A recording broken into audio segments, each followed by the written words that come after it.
Titignan natin yung ginagawa ni Mrs. Maganda siya ng pagkain.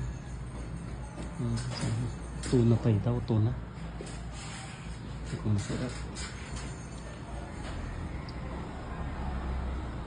Kaso ayaw niyang binibidyo kaya dapat magtago tayo.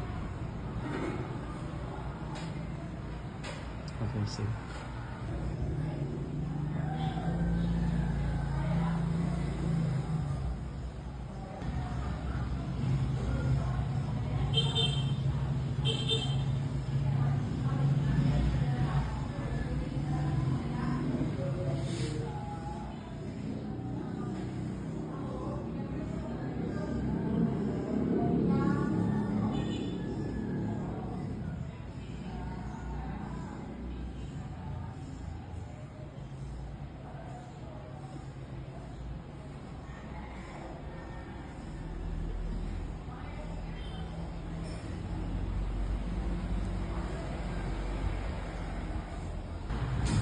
Sayang na ulit tayo.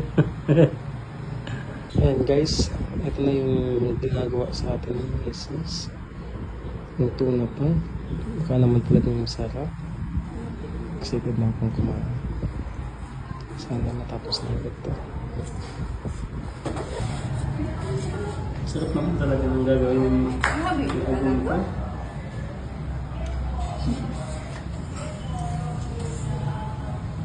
Kaya na nga guys, yung niluluto ng Mrs. Yung napay.